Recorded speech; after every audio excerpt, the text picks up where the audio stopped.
Bueno, muy buenas tardes.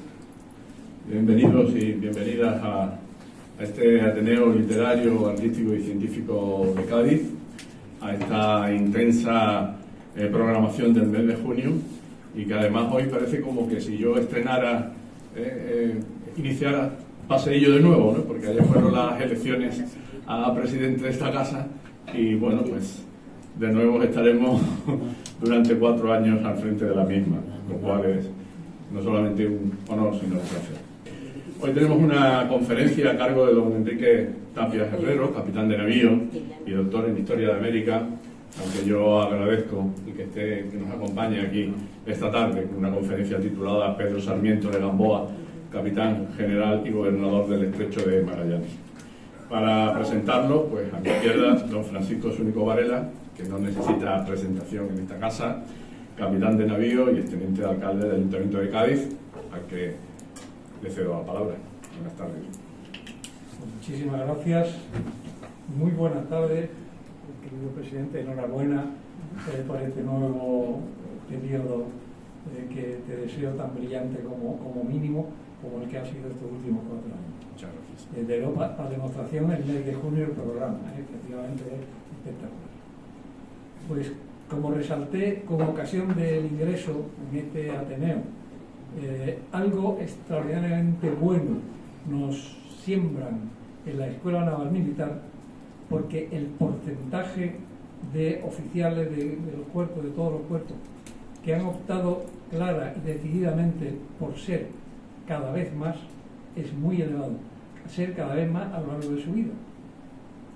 Ese ser cada vez más se manifiesta, entre otras cosas, y al margen, por supuesto, de los estudios superiores que las propias Fuerzas Armadas te dan la oportunidad y te ofrecen, en el número que tenemos de diplomados, licenciados y doctores en muy diversas ramas del conocimiento humano, por los ingresos producidos en academias, ateneos, asambleas de mucho prestigio a lo largo de toda España, por la cantidad y variedad de las charlas, conferencias, exposiciones, artículos, publicaciones y, sobre todo, para mí, que quizás tenga menos repercusión mediática, por el mantenimiento heroico, diría yo, del sentido del honor, del servicio al bien común, del esfuerzo por elevar los niveles de justicia, de derecho, de veracidad, de lealtad, en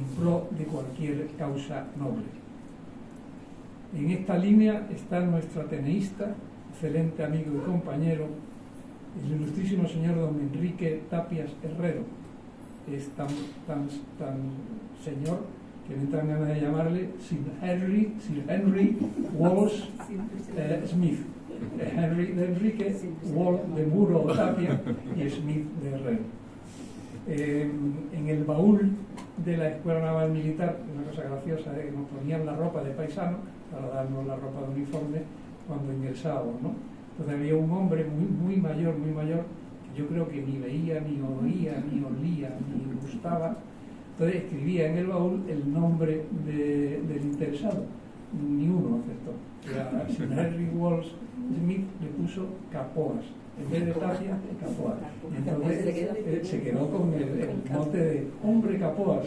Capoas por el nombre del baúl de la Escuela Naval, ¿no?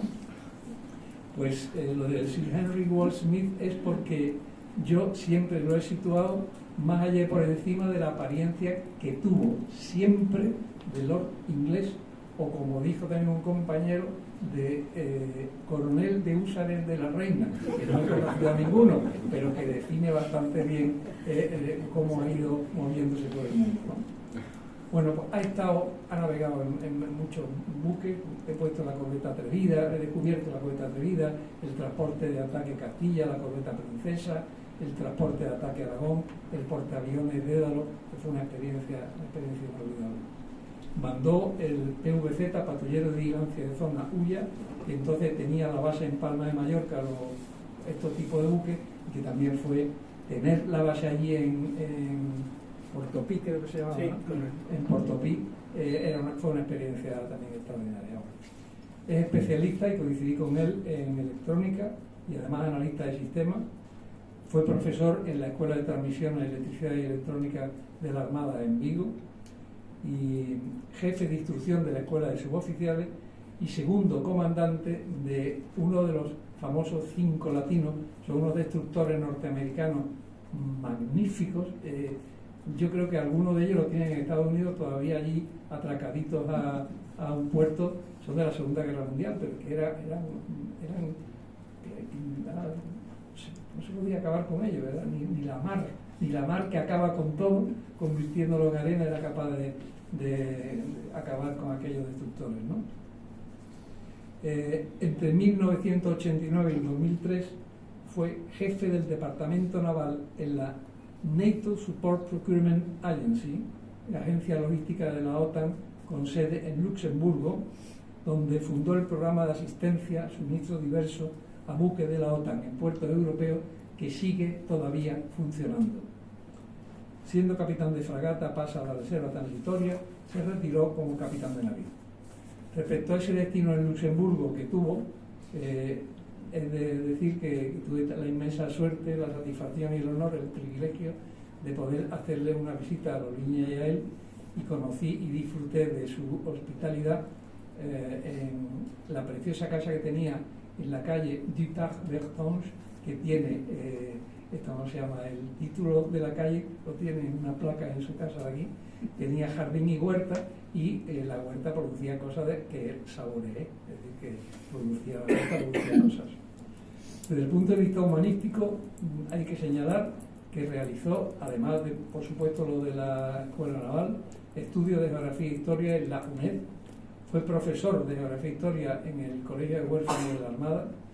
Completó sus estudios de licenciatura en Historia en la UNED con asistencia a diversos seminarios de las universidades, tanto de Sevilla como de Cádiz. Desarrolló su tesis doctoral en Historia Moderna en la Universidad de Sevilla. Es máster en Estudios Históricos Comparados también por dicha universidad. Doctorado en el Departamento de Historia de América con su tesis El Teniente General Manuel López Pintado, Ascenso Económico y Social de un comerciante y marino en la carrera de Indias. Y en el 2017, además, una cosa curiosa, asesor histórico en un documental de televisión española, El viaje del samurái, que lo que le pidan él es capaz de hacerlo y muy bien. Desde el punto de vista literario, ha publicado multitud de artículos de historia en periódicos regionales y 3 libros de singular importancia e interés: El almirante López Pintado, El duro camino del éxito en la carrera de Indias, 2017, Colbert y Patiño, Grande hombre de Estado con Luis XIV y Felipe V, en el 2019, y ahora mismo tiene pendiente de que lo saque, yo creo que está en editorial, Grandes marinos con triste final, Fadrique, Toledo, Osorio y Alejandro Malaspina. Asistir a una conferencia suya es una apuesta segura, ya que una la teoría en su más alto grado con la experiencia de haber navegado los 7 mares. Está reconocido como uno de los conferenciantes más reputados de temas navales. Y con ustedes, señores, pues Henry Walsh Smith, alias Enrique Tapia Guerrero, y le estamos sencillamente Capoas.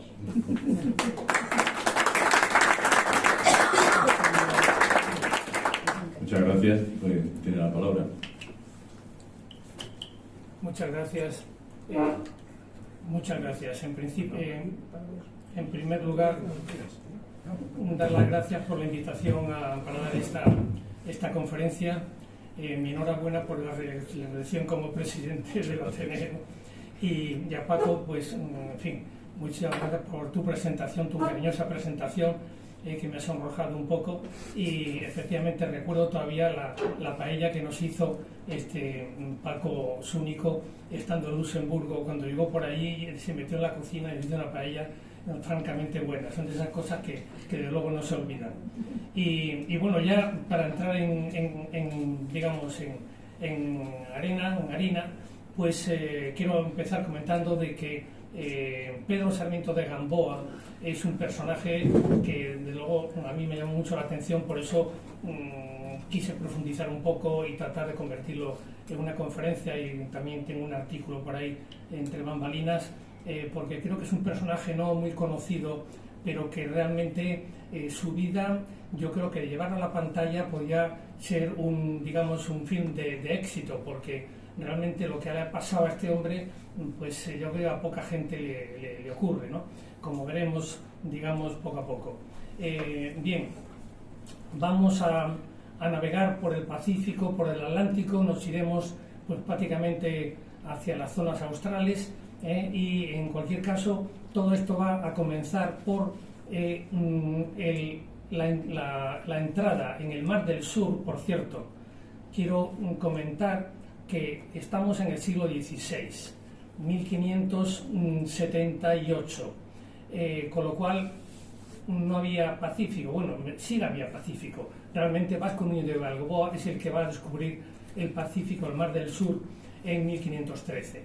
Pero luego lo que ocurre es que Magallanes lo atraviesa y tiene la suerte de pasarse 3 meses y medio sin coger un solo temporal, y menos mal, porque si lo iba a coger, como estaban todos prácticamente tirados por la cubierta, pues yo creo que ahí hubiera finalizado la expedición y por supuesto la vuelta al mundo consiguiente. De modo que lo rebautiza como Pacífico. El Pacífico, del Pacífico no tiene nada. Eso lo saben hoy en día todos los que lo atraviesan, y muchos de aquí posiblemente a lo mejor lo han vivido en sus carnes. Entonces, en el siglo XVI era el Mar del Sur el que aparece en toda la cartografía de la época, y en el lugar de Atlántico lo que aparece es el Mar del Norte. O sea que ahora vamos a ver cómo Sarmiento va a tratar de ir del Mar del Sur al Mar del Norte. Actualmente se diría del Pacífico al Atlántico. Bien, y toda esta historia comienza por la incursión en el Mar del Sur del famoso y odiado, por cierto, en este país, Francis Drake, que hizo fechorías múltiples por todos nuestros dominios. Bueno, pues resulta que la corona inglesa financia una expedición, también apoyada por una serie de hombres de negocios, una expedición de rapiña.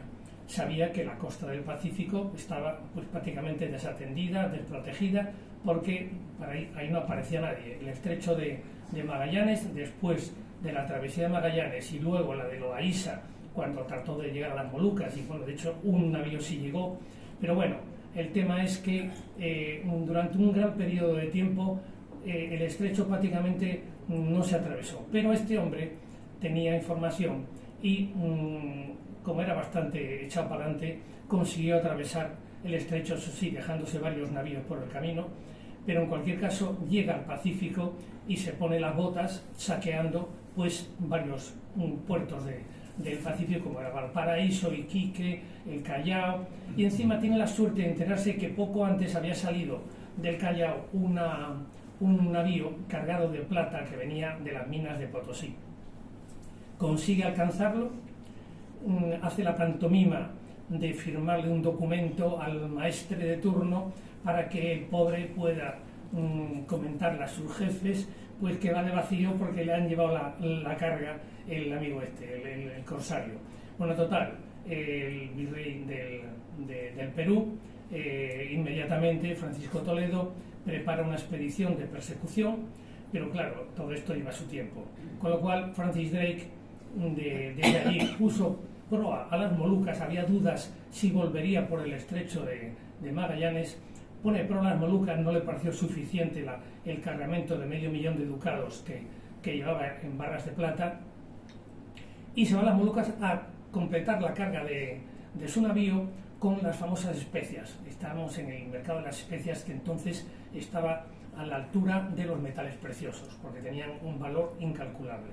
Los portugueses ya se habían asentado ahí, en las Molucas, habían llegado, habían doblado Buena Esperanza, se habían metido en el Índico y se habían asentado en diferentes puntos de este tráfico de especias que daba tan buenos réditos. Y bueno, carga el navío, sigue, da la vuelta a Cabo Buena Esperanza y llega al Támesis convertido en un hombre pues totalmente acaudalado y rico. Luego encima se presenta la reina coge una espada y en lugar de cortarle la cabeza, como nos hubiera venido bien a todos los españoles, se la pone dulcemente sobre uno de los hombros y lo nombra caballero. Era ya la guinda del pastel. Bueno, en cualquier caso, el virrey del Perú prepara una expedición de búsqueda y captura, que lógicamente pues no va a conseguir nada, llegan a Panamá, ven que este hombre está ya en Quinto Pino y de modo que se vuelven. En esta expedición ya aparece Sarmiento de Gamboa, que por cierto estaba en presidio por la Inquisición. El hombre era un cosmógrafo y astrónomo y se movía en una serie de situaciones difíciles de entender por la Inquisición, tema del valor de las piedras, pócimas amorosas, y bueno, total, lo meten en prisión, pero el virrey le interesaba que fuera como un sargento que llevaba a su cargo toda la infantería marina que embarcaban estos dos navíos. Y bueno, una vez que regresa, ya lógicamente, tanto para el virrey como para la corona, pues una gran preocupación es que entrara un corsario, porque igual que entró uno, podrían entrar muchos más a continuación, y las costas, ya digo, estaban totalmente desprotegidas. De modo que piensan preparar una expedición que le dan el mando a Sarmiento de Gamboa para que llegara al estrecho, tratara de ver si había posibilidad de fortificarlo asentando población y de paso que levantara un derrotero de este estrecho. Bien, hay que decir que antes de seguir adelante vamos a comentar que Sarmiento de Gamboa tiene ascendencia gallega, su padre era de Pontevedra, él pasó toda su juventud en Pontevedra. Lo que ocurre es que luego parece ser que en alguna entrevista que le hacen en la Inquisición, pues comenta que nació en Alcalá de Henares. Esto muchas veces eran comentarios que hacían porque le venía bien por diferentes motivos. De hecho, se sabe muy poco de su juventud y sus estudios. De hecho, es un hombre que va a estar muy formado humanísticamente, ya que se considera, bueno, pues esto, un cosmógrafo, piloto, matemático, historiador, cronista. Bueno, en cualquier caso, con 18 años parece ser que va a Flandes, lucha durante 5 años y luego hace el pase a Indias.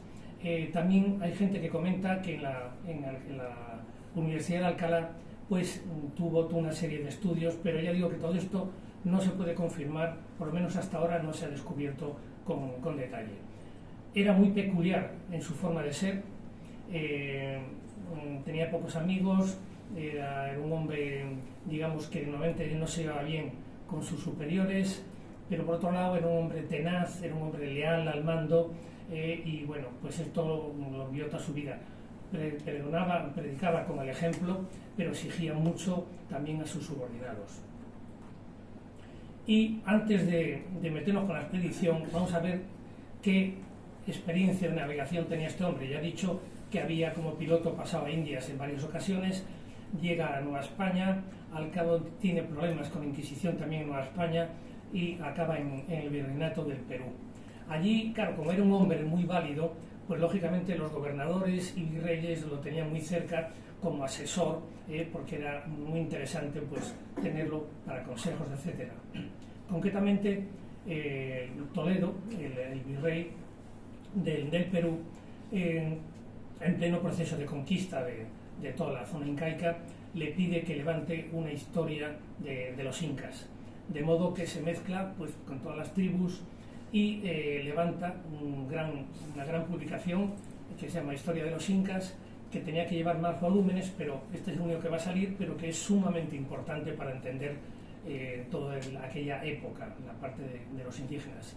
Y entre otras cosas, le comentan que ha habido una serie de gentes que vinieron de Occidente y que venían de unas islas que decían que eran sumamente ricas. Claro, todo esto se queda rápidamente en la memoria y le propone al virrey que por qué no se hace el intento de ir a descubrir estas islas. Por otro lado, es la época en que, bueno, el mapa que tenemos aquí, en el mapa mundi que tenemos en imagen, es de Abraham Ortelius, que es un geógrafo de los más destacados de Europa en aquel momento, que trabajaba en la corte de Felipe II. Este es un mapa mundi de 1570. Todo lo que aparece en la parte inferior en blanco, esto es la Terra Australis Ignota. No se conocía, pero ya desde tiempo de los griegos y de los romanos, y luego confirmado por Ptolomeo en su geografía, decían que no tenía sentido que en el globo terráqueo toda la parte, digamos, la superficie estuviera casi toda en el hemisferio norte, que tenía que haber, para un cierto equilibrio, algún continente todavía no descubierto en el hemisferio sur. Y esto es lo que se pinta ahí como posible. Bueno, pues de hecho vamos a ver cómo se presenta una expedición que va a llevar de líder, digamos, a un sobrino del virrey, Álvaro Mendaña, que lleva como cosmógrafo a Sarmiento de Gamboa. Este pone un rumbo de oeste-sudoeste, que lo vemos aquí abajo a la izquierda. Si hubiera mantenido ese rumbo, posiblemente hubiera descubierto Australia, cosa que hasta entonces no estaba descubierta. Pero resulta que al poco tiempo el piloto mayor, Hernando Gallego, le sugiere a Álvaro de Mendaña cambiar el rumbo, ir más hacia la zona ecuatorial, con gran cabreo de Sarmiento de Gamboa, que claro, le modifican el rumbo que le había puesto. Ahí empiezan ya las desavenencias con Mendaña, con el piloto, en fin. Finalmente consigue corregir la derrota algo hacia poniente y va a acabar descubriendo el archipiélago de la Salomón, que por cierto, y por curiosidad, una de las islas más conocidas, sobre todo por las batallas que ha habido en la Segunda Guerra Mundial, Guadalcanal, bueno, pues se le nombra Guadalcanal porque el que lideraba el descubrimiento de esta isla era de Guadalcanal, en la Sierra Norte de Sevilla, y de ahí le viene pues el bautizo. Ahí la gente normalmente les ha pasado a todos, ponían el nombre pues del jefe primero antes de nada para estar cubierto y para que quedara bien la cosa, luego también de los lugares donde había nacido, próximos y demás, porque bueno, se podían permitir ese lujo, ¿no? Bien, al final tiene una serie de problemas con Álvaro de Mendaña, lo quieren, en fin, pleitear con él, y finalmente Álvaro de Mendaña la apresa, se escapa. Bueno, total, cuando llegan a Puerto al Callao hay un careo con el virrey, y finalmente el virrey decide que el descubrimiento de la Salomón hay que ponérselo a Sarmiento de Gamboa. Y me he traído aquí a la derecha el virreinato del Perú, que se va a crear en 1542 y que inicialmente cogía desde el estrecho desde Panamá hasta el sur de Chile. Lo que ocurre es que no estaba toda esa zona totalmente dominada, ni muchísimo menos. Luego se va a modificar un poco más adelante. De hecho, en la parte sur de Chile, a partir del paralelo de unos 40 grados, a la altura de Santiago, Chiloé, por ahí, pues ya esa era una zona donde estaban los araucanos, que eran unos indígenas muy duros de pelar, y ahí se mantuvo, digamos, la frontera, digamos, de española, pues se pasó casi 2 siglos. Yo recuerdo cuando Alejandro Malaspina, que fue pues en 1790, pasa por ahí, llega a Chiloé y se encuentra a unos indígenas presentando al gobernador, pero o sea, que se veía que todavía no estaba todo eso totalmente, digamos, dominado, ¿no? Bien. Bueno, pues volviendo a la expedición, se preparan 2 navíos, de líder va de general al mando, capitán general Sarmiento de Gamboa.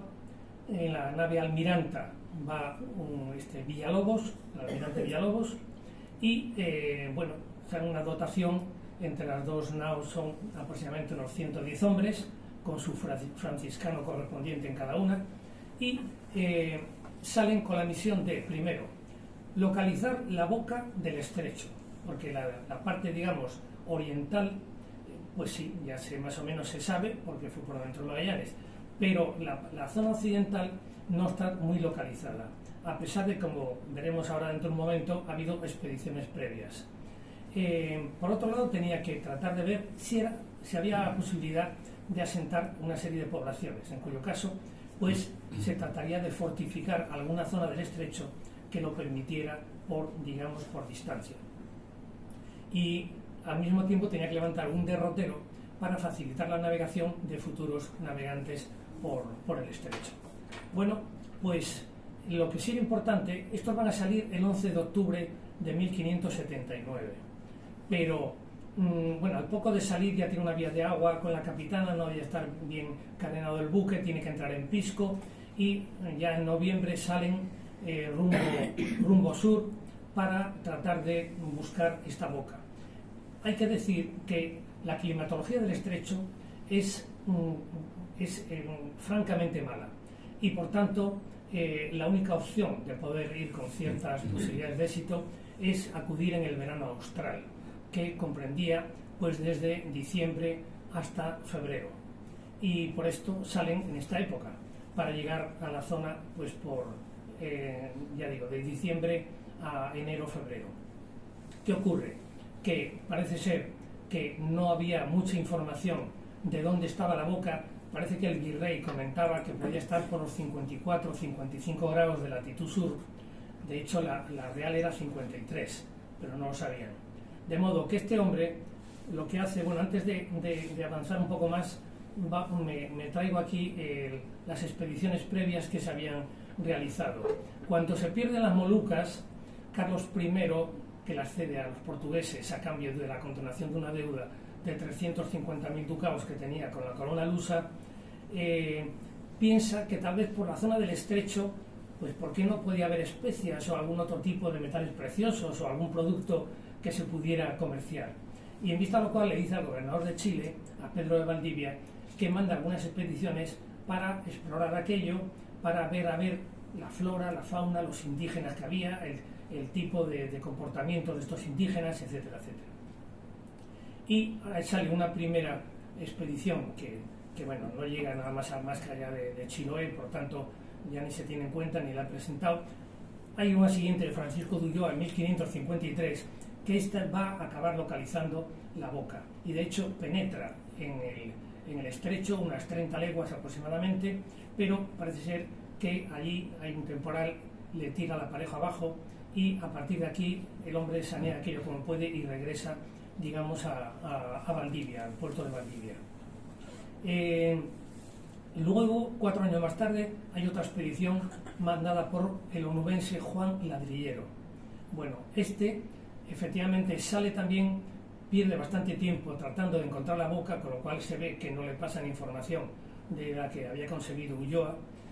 Hay que pensar también una cosa: los descubrimientos geográficos en esta época por zonas que nunca se habían visitado, aquello se guarda como oro en paño y bajo 3 candados o 200 candados, y tanto era el secreto con lo que se guardaba que muchas veces podía ocurrir pues lo que parece que ha ocurrido, y es que los siguientes expedicionarios no salían con la información de los anteriores.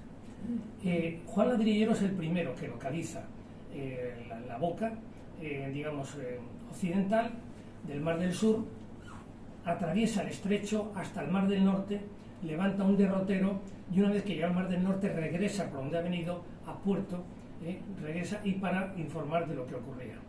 Por supuesto, este derrotero se pierde durante un buen tiempo y finalmente se puede decir que realmente Ladrillero ha sido el primero que ha navegado el estrecho de occidente a oriente. Aunque también hay que decir que hace 4 décadas, en 1980 aproximadamente, se descubre un manuscrito en la Biblioteca del Congreso de los Estados Unidos, en el que un tal Hernando Gallego, que era un piloto, bueno, fue Hernando Gallego el que cambió el rumbo de llegar a las Islas Salomón, y que luego también acompañó a Ladrillero. Bueno, pues a Ulloa. Este hombre dice que cuando Ulloa se quedó por el problema que tenía en el barco, en el otro navío que había con él, siguió, atravesó el estrecho, llegó al Mar del Norte y regresó. Eso es lo único que existe, el único pliego que comenta esto. En el 98% yo creo de las publicaciones que hay que comentan estos temas no aparece esta información por ningún lado. Solamente esto lo ha publicado un historiador chileno en 1981 y hasta la fecha no ha vuelto a mencionarse este tema, pero bueno, ahí queda.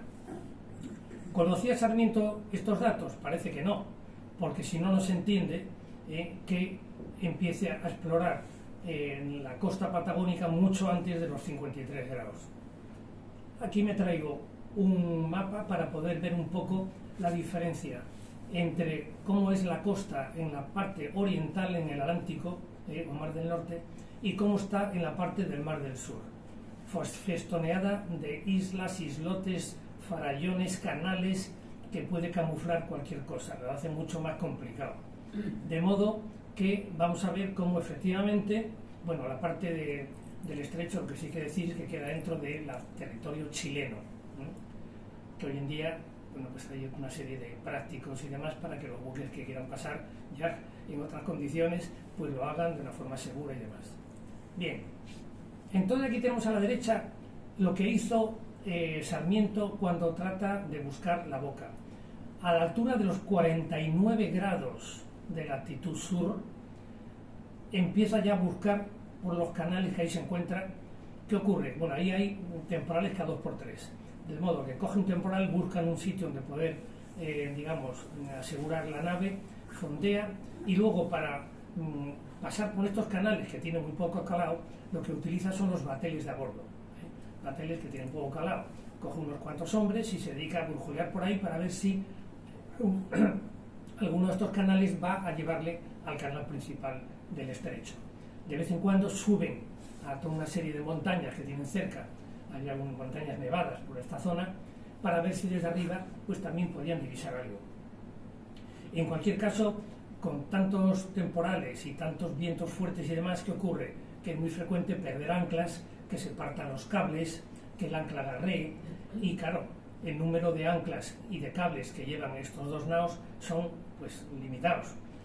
De modo que ya el almirante Villalobos, que parece que no estaba muy allá por la labor de meterse, digamos, en estos berenjenales, le sugiere que por qué no vuelven a puerto, consiguen más anclas y van así de esta forma pues un poquito más asegurados, ¿no?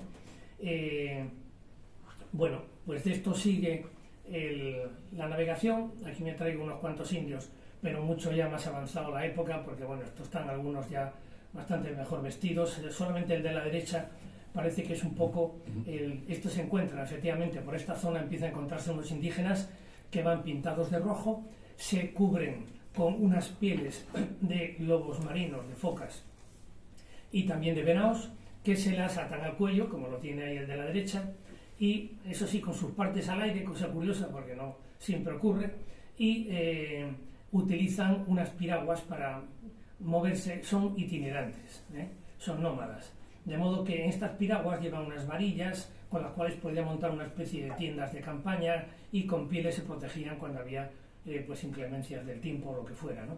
Y se dedicaban a la caza, a la pesca, que comían cruda la mayor parte de las ocasiones, solamente la asaban en alguna ocasión, y utilizaban unas dagas, esos fabricados con huesos de ballena. Bien, siguen buscando durante varios meses, de la parte, digamos, finales de noviembre, diciembre, primeros de enero, no consiguen localizar nada, y en un momento determinado decide salir a la mar con los dos naos, mar abierto, para ver si desde fuera consiguen localizar la boca. Y bueno, pues en esto nos cogen un temporal tremendo, y como le había ocurrido a prácticamente el 90% de las expediciones anteriores, el temporal separa las naves y ya no se vuelven a encontrar. Sarmiento se va a un punto de encuentro que habían más o menos pergeñado, se espera 15 días, y al ver que no aparecía la otra nao, supone o bien que se ha hundido o bien que ha regresado a puerto, que también tenía, ya digo, bastante interés en volver. De modo que a partir de aquí, pues no lo sabían, pero estaban prácticamente en la boca digamos, de la entrada, en la entrada del estrecho. Una de las veces que suben a una montaña, ya ven un canal amplio en dirección sudeste, que piensan que puede ser el canal que están buscando. Y por otro lado, al poco tiempo se encuentran con otros indígenas, que algunos llevaban prendas europeas, con lo cual sospechan que se habían encontrado con la expedición de Drake. Y efectivamente, a base de señas o como pudieran, consiguen enterarse que efectivamente se habían encontrado con esta expedición, y incluso le decían que no, que el estrecho, la canal se encontraba muy cerca. con lo cual, bueno, pues ya prácticamente se fuera poco tiempo, se encontraban ya en el estrecho.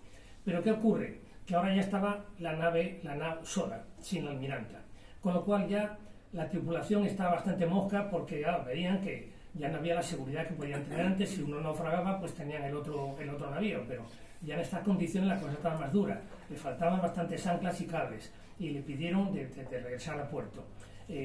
Sarmiento se negó, hubo un complot, tuvieron que colgar a uno porque estaba preparando el motín, y a partir de aquí, bueno, pues a poco tiempo, en febrero de 1580, se encuentran ya navegando en pleno estrecho. Toma posesión, como la ha tomado en diferentes puntos, montañas, en diferentes lugares, en nombre del rey de Castilla, etcétera, etcétera, y va a rebautizar el estrecho. Bueno, más que rebautizar, yo diría bautizar, porque lo de Magallanes se decía Estrecho de Magallanes porque había sido Magallanes el que había pasado, pero realmente lo bautiza como Estrecho de la Madre de Dios. Bueno, a partir de aquí finaliza la primera, digamos, el primer brazo del canal, que aquí lo traigo para ver un poquito mejor. El primer brazo sudeste llega a un punto en el que torna hacia el nordeste y va a llegar, como vemos arriba, a dos estrechamientos, que es el lugar donde cree Sarmiento que sí se podría, digamos, fortificar. Además, justo en la parte norte hay una zona de valles con bastante, digamos, animales como para caza, con abundante pesca, y podía ser un lugar apropiado. Pasa el segundo estrechamiento o angostura, que la segunda angostura se llama Nuestra Señora de la Esperanza, como también se llamaba digamos, a su buque. Los dos buques no lo he dicho, pero el de Sarmiento era Nuestra Señora de la Esperanza y el de Villalobos era San Francisco. En esa época todos los navíos llevaban nombres de santos o de vírgenes o lo que fuera, porque ahí había que estar protegidos, había que estar bien con el cielo, porque ya los temporales venían uno detrás de otro. Bien, por fin llega entonces al Mar del Norte.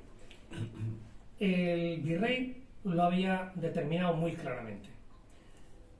El derrotero que tenían que levantar, y que lo habían levantado muy minuciosamente cada día, se sentaban, escribían y la gente apuntaba lo que faltaba por poner, etcétera, consigue un derrotero francamente bueno.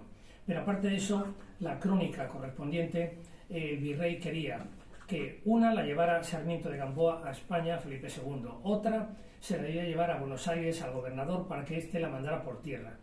Un tercero, la nao de Almiranta, en caso de haber llegado, que no es el caso, debería devolver por donde había venido para llegar al Callao a llevarse también otra copia al virrey. E incluso mandaba otra que debía mandar por tierra un soldado hasta Lima. Bueno, el tema es que, bueno, llega, antes de seguir, he traído aquí una carta que van a levantar en el siglo XVIII, una cartografía hecha por el Instituto Geográfico Español, donde se ve más claramente pues lo que era el estrecho, ¿verdad? Con las islotes por medio, etcétera, etcétera. Bueno, hay que decir que, claro, esto en época invernal, ahí había icebergs y había, problemas de todo tipo. Y luego también tengo una vista cenital desde satélite para verlo, pues bueno, es prácticamente lo mismo. Aquí a la izquierda, en el centro, no sé si se ve la flecha, no se ve la flecha, ¿no? No. Bueno, da igual. Ahí está Punta Arenas, porque ahí al sur de Punta Arenas es donde se va a levantar una de las poblaciones, de las dos poblaciones que se van a realizar más tarde. Sí se ve ahí. Ah, se ve ahí. Se ve ahí. No lo vemos nosotros allí, pero Claro, aquí pues sí sí. lo ve. Bueno, pues por aquí se va a montar una población más adelante, y la siguiente va a estar casi en la Bocana. Bueno, pues aquí sale al Mar del Norte, y desde ahí ya va a poner, bueno, pues rumbo nordeste, tiene que recorrer un cuarto de globo, porque pasa de 52 grados y medio, que es la salida donde está situada la Bocana, digamos, del Mar del Norte, hasta los casi 40 grados donde están las Azores, de modo que ya digo, prácticamente es un cuarto de globo. Bien, bueno, pues aquí el hombre muestra sus dotes de cosmógrafo. Ya en el estrecho consigue localizar, como allí realmente no está digamos, la estrella polar para ver la latitud y demás, el tío descubre una estrella próxima al sur geográfico, donde aprovecha para de esta forma situarse lo mejor posible. Luego, navegando pues, por medio del Mar del Norte, llega hasta la isla Ascensión, que está en 8 grados de latitud sur. Y ahí va a haber una deriva tremenda hacia levante, que va a descubrir, porque entonces la latitud era perfectamente estudiada, pero la longitud no se sabía. Pero este hombre, que sabía mucho de cosmografía y demás, tenía una teoría que parece ser que es la primera vez que se aplica en la mar. Y este hombre se fabrica una ballestilla, y con esa ballestilla, utilizando los ángulos entre el Sol y la Luna, crea una longitud que luego, curiosamente, cuando lleguen a la isla Ascensión se va a comprobar que era cierta, porque él comentaba que había derivado por corrientes de Occidente pues casi 200 leguas, que es una barbaridad, hacia Levante. Los pilotos que iban con él decían que eso no podía ser, que no sé qué, pero cuando llegan a la isla Ascensión y dicen, voilà, lo que he comentado era correcto. Llega a la Ascensión y comprueba que la isla está mal situada por los portugueses, que eran las que lo utilizaban. Claro, la isla Ascensión, ¿qué pasa? La utilizaban mucho como recalada los portugueses que venían de las Molucas y de la India y por ahí. Y de hecho llegan ahí, tratan de coger agua, no consiguen nada, no encuentran agua, pero sí encuentran unas tortugas grandísimas que por lo menos pues se las ponen en salazón y les sirven pues como comida. Y de ahí, bueno, una curiosidad es que descubre la polar cuando estaban en 21 grados de latitud sur, por lógicamente la esfericidad de la Tierra. En 21 grados de latitud sur ya divisan la polar, con lo cual les facilita también el negocio. Bien, y luego pues aproban al archipiélago de Cabo Verde. Llegan al archipiélago de Cabo Verde, mueren algunos de escorbuto por el camino, y poco antes de llegar a la isla de Cabo Verde se encuentran con 2 velas que se le aproximan, y son 2 corsarios franceses que tratan de capturarlos. Los hombres se defienden como pueden, tienen unos arcabuces, parece ser que la pólvora del Perú, no sé por qué, era buenísima, y eso en los arcabuces se notaba. Entre las maniobras de Sarmiento y los arcabuces consiguieron escapar y entrar en Azores sin problema. Le damos un poquillo de agua.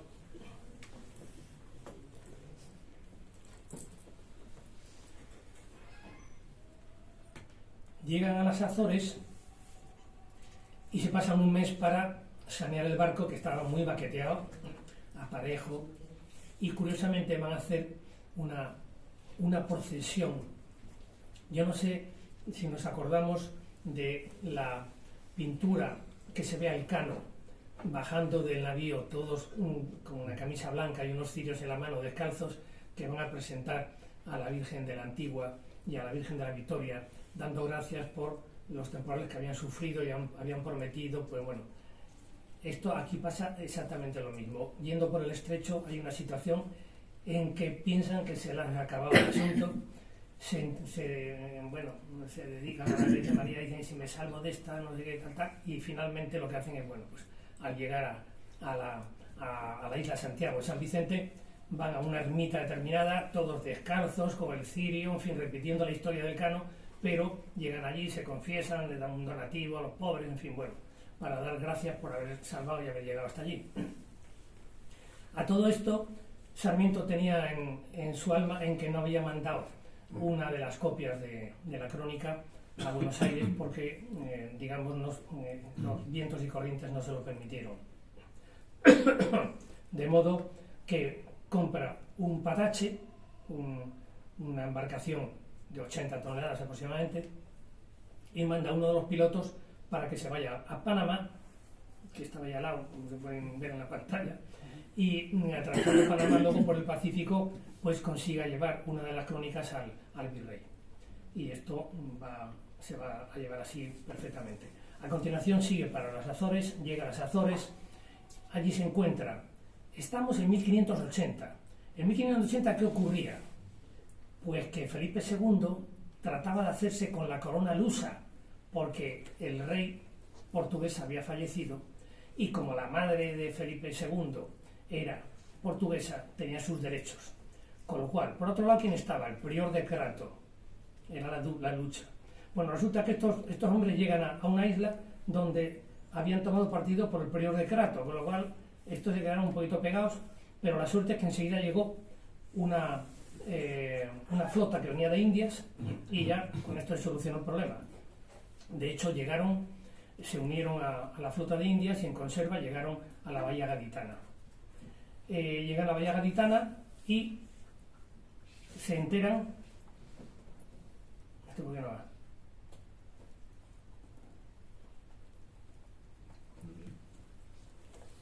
Alguna maldición que no hay.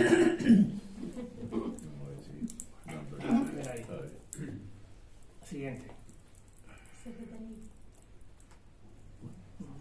Magnífico.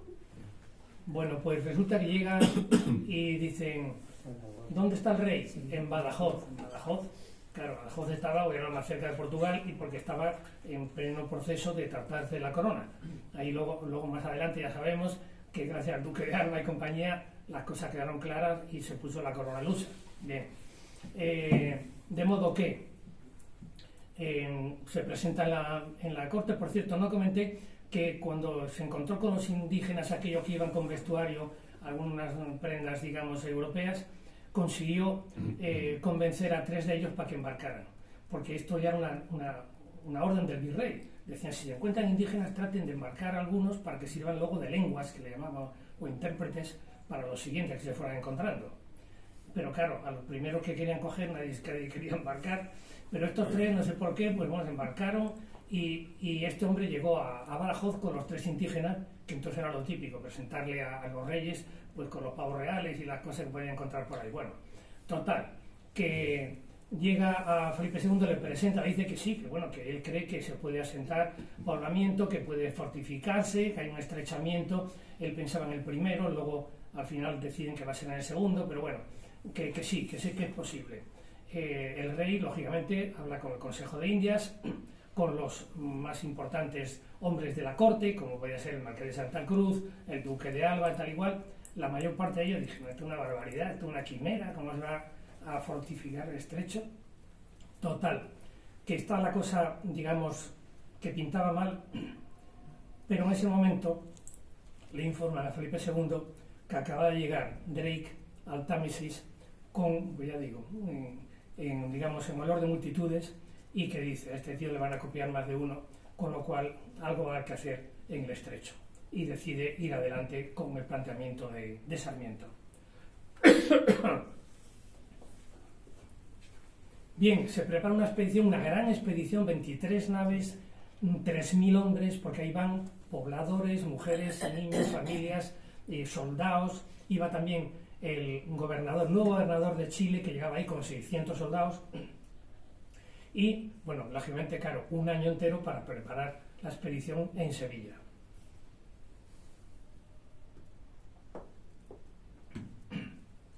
Y nombran general a un almirante que tiene un cartel malísimo.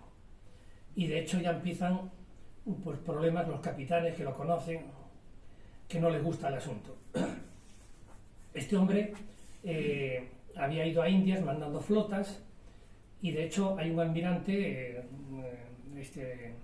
Eraso, que le dice al rey que debía nombrar algún otro general, porque este hombre en cuestión de batalla y de guerra no sabe nada. Que navegar podía ser navegar, pero como tuviera que enfrentarse con corsarios, piratas, lo que fuera, no tenía ni idea. Pero bueno, finalmente se decide que este hombre va para allá y listo. Y Sarmiento se mosquea mucho porque él pensaba que iba a ser el que iba a liderar esta expedición. Pero en aquella época o tenías una buena cuna o tú no mandabas nada importante. Y esto fue lo que ocurrió en este caso. pero como él pedía volverse a Perú y todo esto, y al rey le interesaba que fuera a la expedición, porque él le conocía mejor aquello, pues le dice, bueno, lo nombramos capitán general y gobernador del Estrecho de Magallanes a partir del momento en que empiece a sentarse la gente allí en el estrecho. Hasta entonces sigues cobrando tu sueldo normalillo. Bueno, pues finalmente ahí ya empiezan las discusiones entre el general y Sarmiento. En primer lugar, el rey dice que al general que atienda a Sarmiento las indicaciones que tiene, porque el tío tiene experiencia y demás, y el general parece que lo ningunea. Por lo tanto, empiezan los problemas. Finalmente, en septiembre de 1581, el duque de Medina Sidonia decide que salga a la mar la expedición, en contra del parecer tanto de Sarmiento como de todos los pilotos que decían que el tiempo apuntaba muy mal y que no podía ser. Adelante, fuera, lo sacó y al poco tiempo un tormentón de tremendo. Tienen que entrar de arribada en la bahía gaditana, 5 navíos hundidos, 800 hombres que mueren ahogados, en fin, un desastre. Y se tiene que esperar hasta diciembre para recomponer la expedición, volver a reclutar gente, y ya entonces sale la expedición ya solo con 16 navíos, en vez de 23, en dirección al archipiélago de Cabo Verde. Allí preparan los buques y demás, pegan el salto a Río de Janeiro, que era a donde se pensaba invernar en contra del parecer de Sarmiento, porque él decía que en Río de Janeiro había mucha broma, y por broma no quiere decir ni cachondeo ni folclore, sino que era el gusano famoso este, lo llaman en Río de Janeiro, pues eso, de folclore todo lo que se quiera, pero la broma era el gusano este que se metía en los cascos de los buques, se lo iba comiendo, lo iba horadando, y claro, pues estos cascos sufrían luego, como vamos a ver, por los hundimientos que vienen a continuación. En la travesía desde Cabo Verde hasta Río de Janeiro hay una epidemia, siguen muriendo gente a cientos, llegan a Río de Janeiro y preparan la expedición que tiene que salir en noviembre para llegar en el verano austral al estrecho.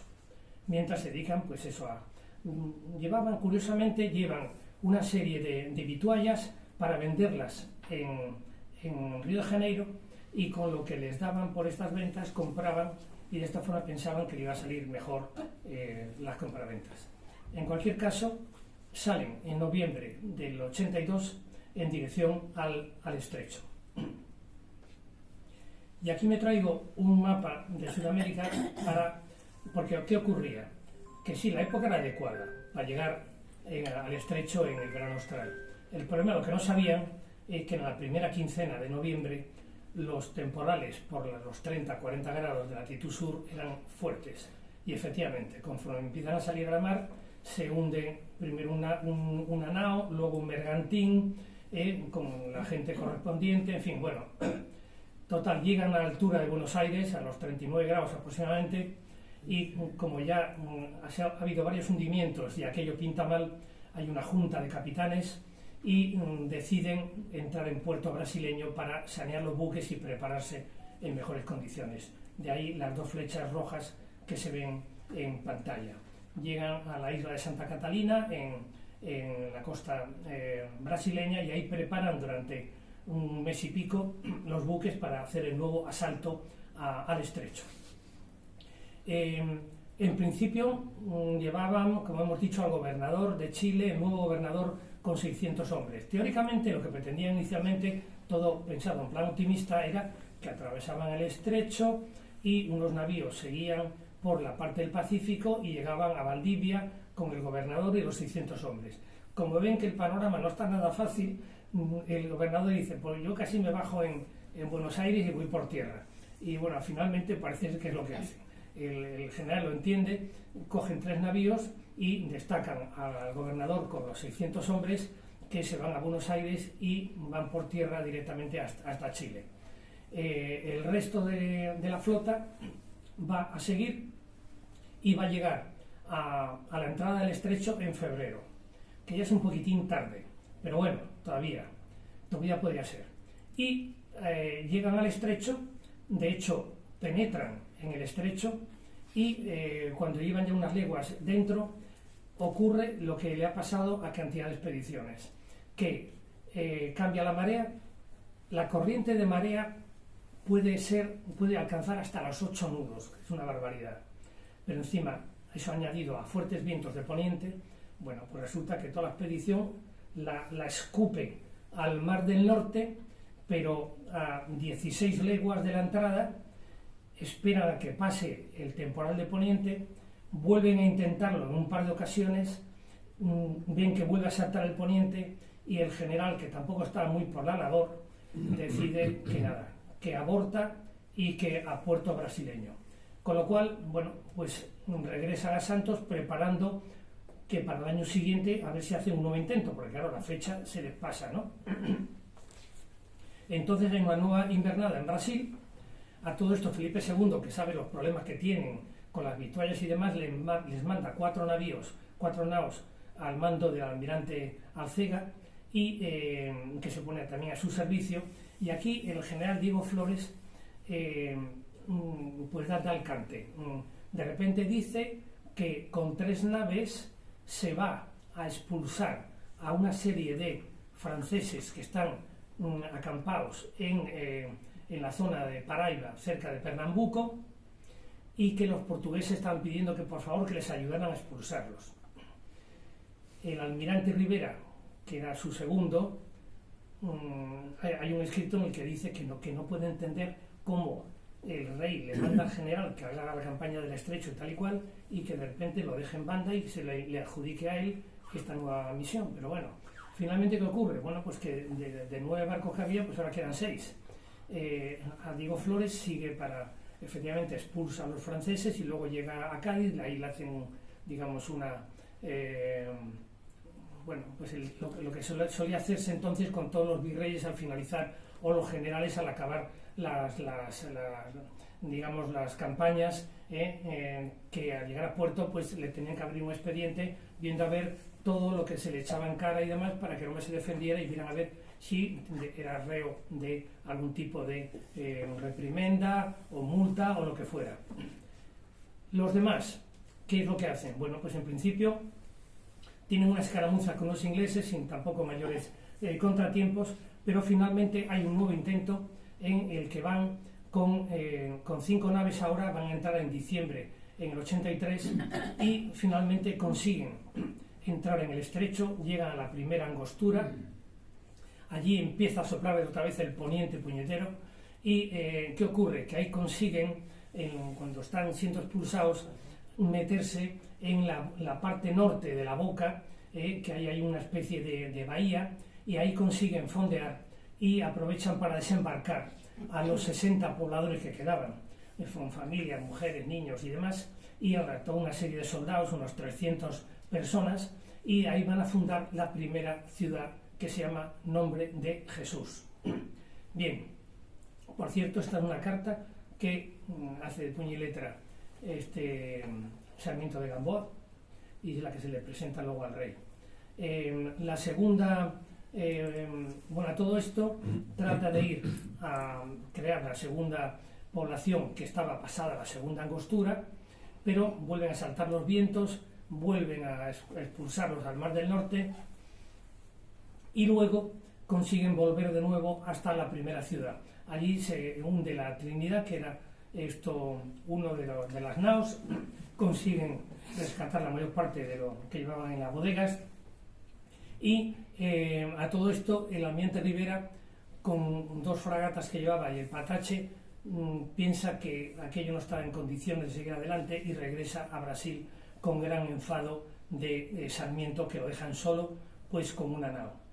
El pobre Sarmiento coge la nao y manda la nao con una serie de tripulación y una serie de nuevos pobladores a la nueva población que quieren crear, que es la del ciudad rey Don Felipe, y le dice que si no regresa en 3 días, él parte por tierra con 100 hombres para tratar de completar la dotación de esta nueva ciudad. Y efectivamente vamos a ver cómo, bueno, aquí se ve con las flechas amarillas las 2 poblaciones, la de la boca norte, la parte norte de la boca de entrada, y luego la segunda población, que está, bueno, pues pasados los 2 estrechamientos. ¿Qué ocurre? Que llega por tierra, como digo, Sarmiento a la nueva población. Allí llega el periodo invernal, no tienen las victuallas y están preparados para soportar el invierno, y decide con la nao María, que era la que quedaba, llegar a la otra nueva población para coger allí todos los elementos que les hacían falta para esta nueva población. Y parte con la nao María, le coge el poniente de toda la vida y los pulsa a mar abierto, pero en este caso ya no consigue volver.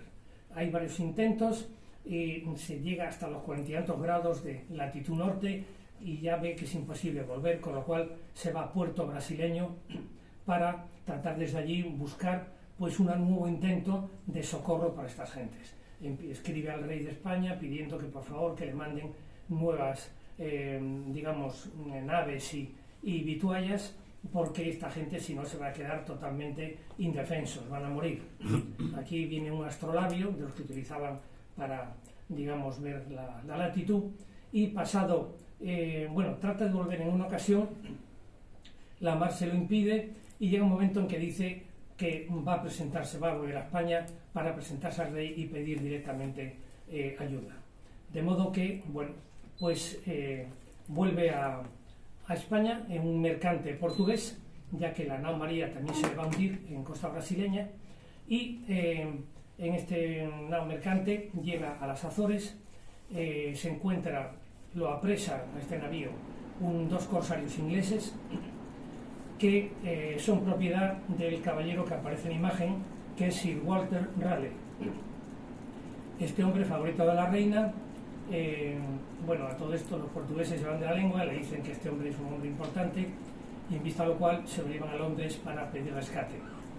De modo que llegan a Londres, lo meten ahí en prisión, esperando rescate, y cuando lo conoce Walter Raleigh, comprende que son almas gemelas.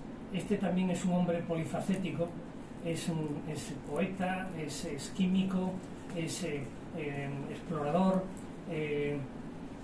Este fue el que, digamos, creó la colonia de Virginia en Estados Unidos, dándole nombre a Isabel I, que era la reina virgen. Entonces, y bueno, se dan cuenta de que son almas gemelas y empiezan a compartir experiencias en latín, que hablan los dos perfectamente, y tanto es así que lo saca de prisión, lo pone un alojamiento fenomenal, se lo presenta al Lord Almirante inglés, a Lord Howard, luego se lo presenta a la reina Isabel. Se tiene una audiencia con la reina Isabel de 1 hora y media hablando con la reina en latín.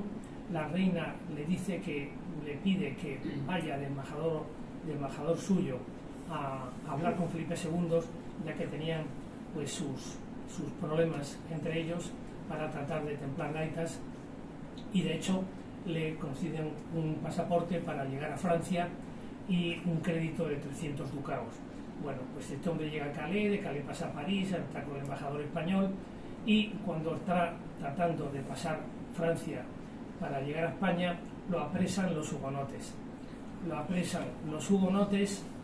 Ya por si fuera poco, y bueno, lo que tenemos en imagen es cuando nombran caballero a Francis Drake, la reina Isabel. Bueno, pues ya digo, lo apresan los hugonotes, los protestantes franceses, y lo meten en prisión en un castillo en Montmarsan, ya cerca de los Pirineos.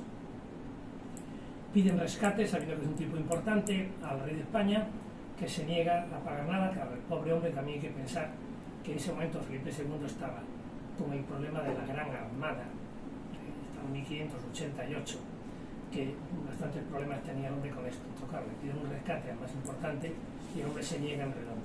Total, el pobre Sarmiento se pasa 4 años en prisión. Desde ahí sigue mandando cartas, ya no solamente por él, sino por los pobladores del estrecho, que se han quedado los pobres desprotegidos. Y ya llega un momento en que le manda una carta diciendo al secretario del rey que con todo lo que le deben de salarios atrasados y demás, que tienen para pagar el rescate y para bastantes cosas más. Con lo cual, al final, bueno, pues Felipe II se ablanda todo esto.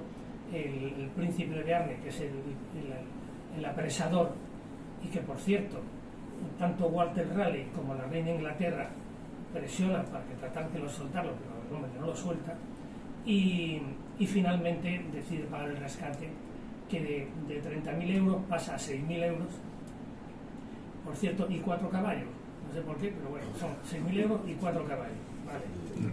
El problema es que por fin el Sarmiento, el pobre, consigue pasar los Pirineos, se va al Escorial, que era donde se encontraba el rey, y pide audiencia, y para finalizar, pues decir que efectivamente le pide socorro para la gente del estrecho, y Felipe II se franquea con él y dice: mira, nos hemos gastado la intemerata de dinero en el estrecho, esto no ha dado resultado, esto ha sido un error tremendo, porque además, para colmo, el almirante Rivera, cuando llegó, comentó que los estrechos eran más anchos de lo que había dicho Sarmiento, con lo cual, claro, por artillería muy buena que tuvieran, pues el alcance era limitado, con lo cual podía ocurrir que disparaban desde los dos fortines y el corsario pasaba fumándose un puro por el medio.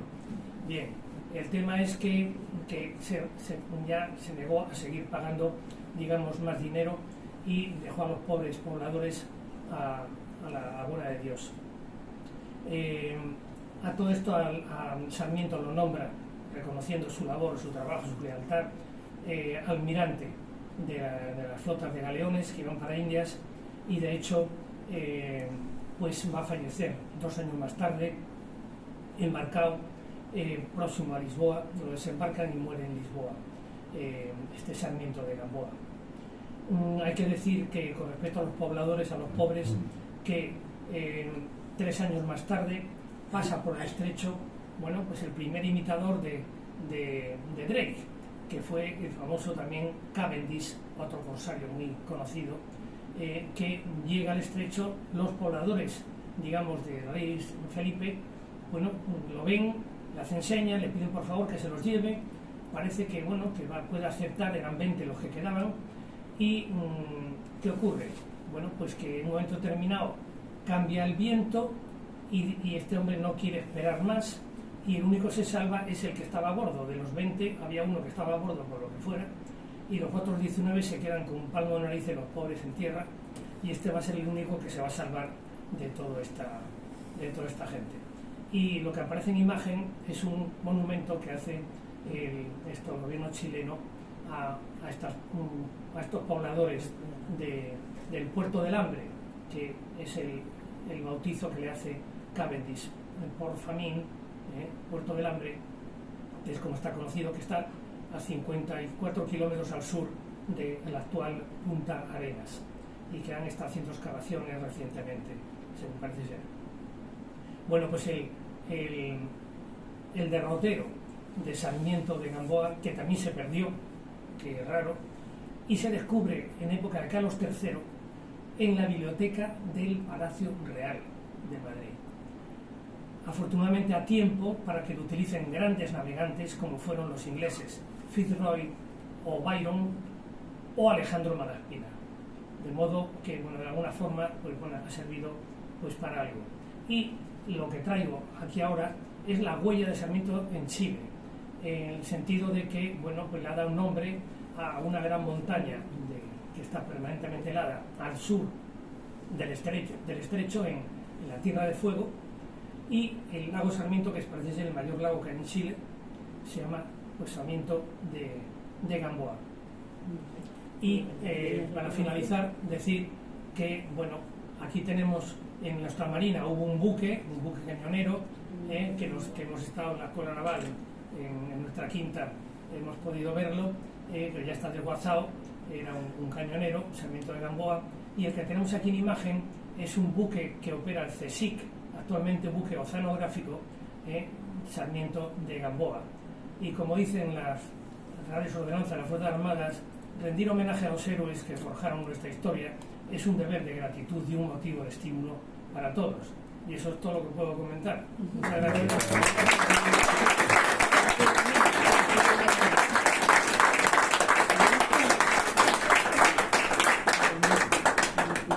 Bueno, muchísimas gracias, Enrique, por la brillante conferencia. Y ahora, como es es habitual, pues si alguno de los presentes tiene algún comentario, alguna pregunta, alguna duda, alguna aclaración, pues ahora es el momento de hacerlo.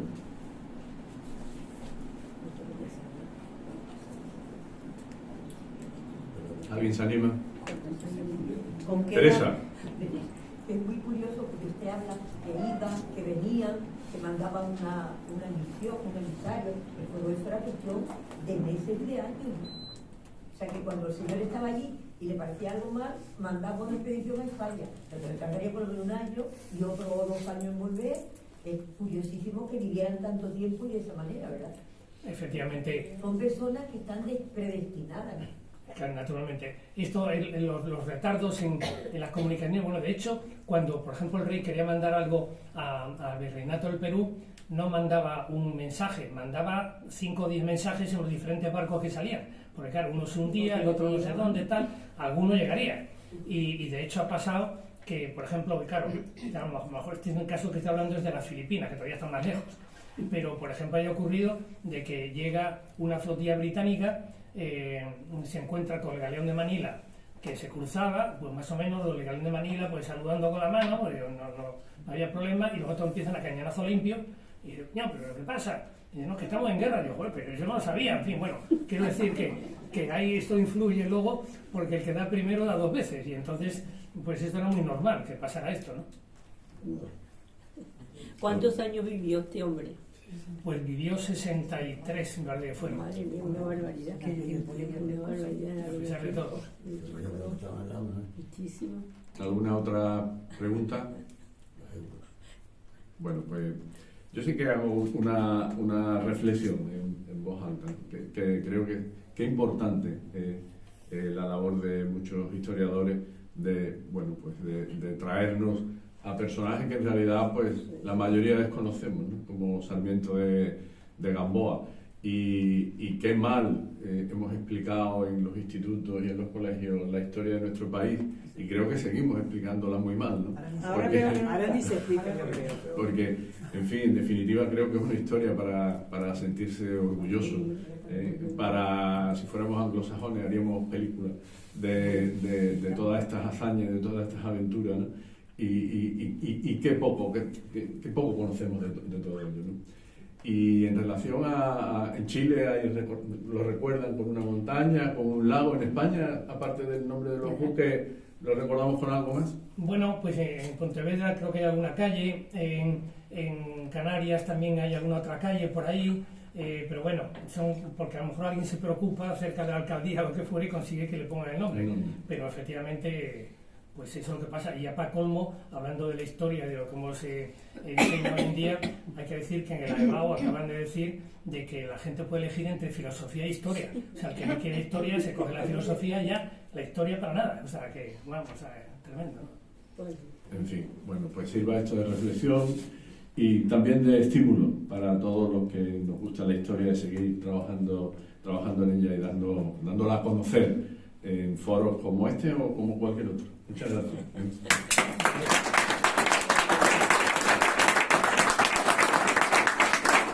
Nada, levantamos la sesión. Muchas gracias por vuestra asistencia.